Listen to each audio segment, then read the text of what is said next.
Hey there, I'm Travel Meow, a gossip collector who loves to discuss weird and funny stories. A few days ago, I was scrolling through forums and stumbled upon an interesting discussion about a real story that happened in China. The content was, you sponsored a girl for 10 years, and after graduating, she became a housewife. This topic raised many different opinions and values. When I saw this, I immediately called a good friend of mine, who has been sponsoring for over 10 years and has probably sponsored more than 30 children. I was curious to hear his opinion, whether it was about the definition of sponsorship or about personal freedom and control. Was it about women's empowerment over their own destinies or self-evaluation as a housewife? Or maybe he would talk about another child who might have lost their sponsor and become resentful. Or was sponsorship just another form of investment in life? As I was pondering all these questions, my friend's response shocked me. He said, "It doesn't matter. I don't care about the choices the sponsored children make. I'm only responsible for paying until they graduate. If they become successful, great. If not, that's not my problem. When I sponsor, I do it for my own happiness, not theirs. I don't even want their social media or contact information. Everything is done through the institution, so no one bothers anyone else." This perspective was something I had never considered before. With my friend's permission, I am sharing his point of view and inviting others to discuss it. From his perspective, sponsoring someone was more about his own happiness than the success of the sponsored child.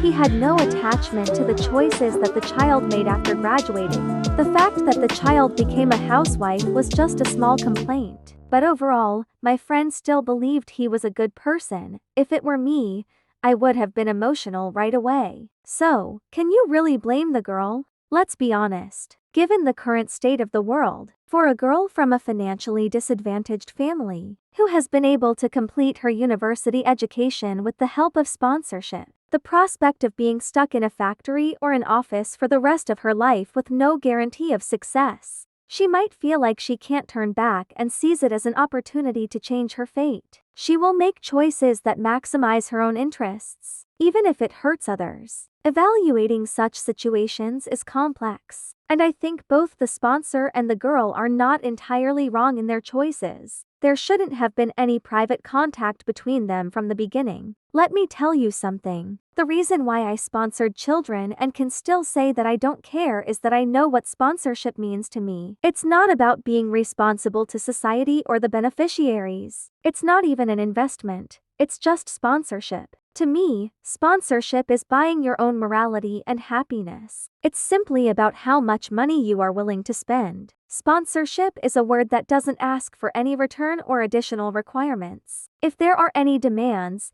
then a contract should have been signed from the beginning, outlining the consequences, and everything should have been clearly defined. Remember, it's about doing a good deed and gaining some happiness and morality from altruism. I feel happy when I pay, and I can feel moral satisfaction by myself. Don't expect the child to listen to you, and don't involve yourself in their lives. That will only make you feel worse. When you receive a notification that your payment has been successful, your phone should ring and say, "Congratulations, you have bought happiness." That's all you need, and that's how it should end. Whether the child becomes successful or not, whether they walk on the path you expected or not, it's none of your business. Did you teach them or help them with their studies? Did you take them to school? Did you visit their home? You know you're not capable of doing those things. I'm too aware of myself. I haven't even lived in the mountains for more than 3 days. I mean, the living environment of these children. I stayed there for 2 days. No, 1 day. Wait. 2 days. It was too tiring and I couldn't stand it. All those regular mountain climbing and home visits, those are just tasks for volunteers. I just blindly throw money at it a few times a year. Who am I? And if the sponsored children don't succeed, do I have to take responsibility? Don't be ridiculous. Let me say something mean. Nowadays, many city kids are loaded up with all kinds of tutoring books, courses, and classes, thinking that will help them pass their exams. But let's face it, Will it really make a difference? I mean, I'm supposed to fund these kids who have never even seen a computer, so they can become sharpshooters in the mountains and shoot down city kids with their superior knowledge. If I believe that, then I should be the one getting the funding, not them. My brain doesn't need to be filled with how much money parents have poured into their own children. These kids are just like any other, and I'm not going to waste my time and money trying to make them successful. I mean, sure, it's highly probable that some people won't be successful, but as long as they have more choices, I think my funding has done its job. It doesn't matter to me if they become scientists, homemakers, or blue-collar workers, whether they live a good or bad life, or if they end up in a pit they dug themselves, it's not my concern. I helped them for a brief moment during their studies, but that's it. And it's not because of them, it's for my own happiness. If it wasn't for them, I would have helped someone else. My happiness came the moment I made the payment, and everything after that is none of my business. Of course, I still got something else out of it. For example, I got a glimpse into the lives of these children. The first girl who received funding was also the best student among them. She worked really hard and studied so much that she almost went bald. She even got into Tsinghua University and told me that she plans to become a teacher when she goes back. The second child's academic performance is not great, and he's going to take the college entrance exam this year. Last time we visited him, he wrote in the questionnaire that his family had a rat infestation and he was at home with nothing to do but shoot the rats with a slingshot. He was surprisingly accurate. His plan this year is to apply for individual enrollment, but he really wants to join the army. This kid is my favorite because he's the most talkative, and he always writes positive messages in the questionnaire, wishing me good fortune and prosperity, lots of money, and a long life. He even wrote that my bank balance will have more than 9 digits. His emotional intelligence is really high, and even his blessings are so specific. I truly believe that he could hit the target while shooting a book and would make a great anchor or YouTuber. He's just really good. Some of the other children take their studies seriously and hold a ruler while writing. Some are 17 years old and still in 7th grade, and some write a page and a half for just one question. Some organizations emphasized calling me brother, but some still call me uncle. There's also a little girl whose family is not in dire straits. Her father owns a restaurant on the mountain, and there's really nothing special to write about their family, except that they have 7 children and can't afford to raise them all. So on her father's health status, she wrote that he has stomach pains. I don't blame her. I admire this kind of honesty. If we turned this funding into a storytelling event, it would be quite boring. That way, the happiness I get from it wouldn't be pure. Even though I feel like I haven't done anything, she's actually grateful to me. When taking personal photos, she carefully put on her most precious accessory, a pair of sunglasses. Recently, the organization even sent me some cabbage she grew herself and a picture covered in flowers. Honestly, the kids are all very good people, but if you really want to talk about success, most of them only have an average level of learning, comparable to vocational schools and community colleges. Except for that one at Tsinghua University.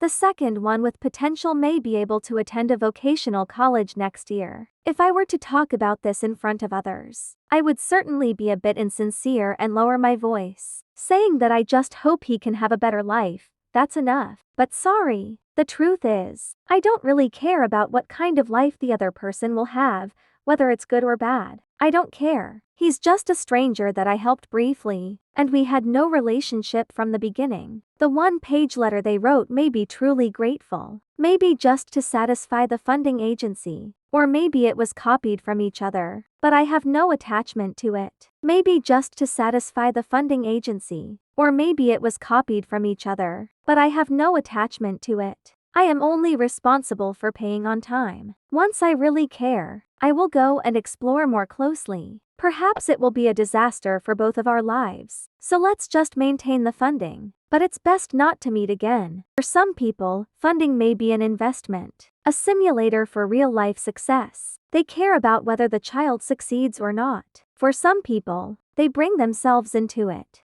They may seem dissatisfied with the child, but they are actually dissatisfied with their own life. I actually know a few funding people in real life. Some of them give up funding because the child didn't do well, because they feel unhappy. I think it's strange. Even if the child enters a factory, isn't he still making contributions to society? What exactly is contributing to society? And is the purpose of funding to play a simulator for real life? Can this money buy obedience and make the recipient a character you can control? That's impossible. Don't make things difficult for yourself. To me, this is not an investment, but just spending money to buy happiness. And I feel like I'm very ethical. If it was really for some investment result, I would have signed an agreement with the child at the beginning. Oh no, I wouldn't have funded them from the start. Misconceptions of sponsorship, expectations and betrayals brought by sponsorship. The misconceptions of sponsorship, expectations and betrayals brought by sponsorship. I will withdraw my funding, but I'm not really doing it for them. I'm doing it for myself, for my own happiness. So, I mentioned earlier that I buy my own happiness. Whenever I feel happy, I feel proud of myself. Hey, I sponsored a few kids. I'm such a great guy. When I encounter bad luck, I can always make up for it. Hey, even if I'm not doing well, at least I sponsored those kids. When I spend money, I tell myself not to waste it because I also sponsored those kids. Even though I don't really need the money, I still feel somewhat noble for sponsoring those kids. Then, with a sense of nobility, I turn around and walk into a bar. Did you notice? Everything I'm telling you right now is the sleaziest and most genuine thoughts of a greasy middle-aged man. I know I'm not a noble person, but I did help people. However, I helped them for my own happiness. I've always been selfish. I'm not pretending to be anything else. But it's good to do good things without expecting anything in return. I know what I am and what I'm doing. So it's not that I don't have any expectations for the kids. I just don't dare to have any expectations for them. Who am I? Why should I expect anything from their kids? Besides, to be honest, if I really have expectations for them, based on my values, I should do more for them, and I don't want to do more. I'm afraid of trouble. I'm really afraid of trouble. I'm afraid that this kid will bother me and delay me in this cruel jungle of steel. I promise to pay on time, that's all. Okay, to be honest, I didn't care about those kids at first. I only cared about my own happiness. I have nothing to do with nobility. I'm very selfish. I'm very selfish. I'm not a good person. I even feel guilty sometimes because of this kind of selfishness. I'm not pure at all. But then, I think, hey, I sponsored those kids. After they graduate, I'll sponsor new kids. I'll sponsor more kids in the future. Hey, I feel like my moral level is rising. I'm just a dark, selfish, self-entertaining person. I'm not a noble person. The world should beware of people like me who seek fame and fortune. Beware of pseudo-gentlemen like me who only think about dirty things. So, I didn't join their social network. Of course, I could, but I didn't in the first place. We only communicate through letters transferred by the organization. I don't want to communicate with them. I'm afraid that one day, I'll really have the idea of changing someone else's life. The final outcome of this could be very dark humor. My life is already tiring, and I don't want to carry another person's life. I think the kids also don't want this greasy middle-aged man to point fingers at their lives. You don't need to thank me. I was already satisfied when I made the payment. I'll fill in the rest for myself. You don't need to thank me. You took the money. Do whatever you want with it. Please give this article The Misconceptions of Sponsorship, Expectations and Betrayals Brought by Sponsorship, Suitable SEO, and How to Make This Title More Attractive. I didn't invest my life to help them. So who am I to enjoy their gratitude and rewards? I don't deserve it. I just spent money on myself for pleasure. I don't deserve it. Nobody owes anyone anything, except for the few tens of thousands of dollars I give every year.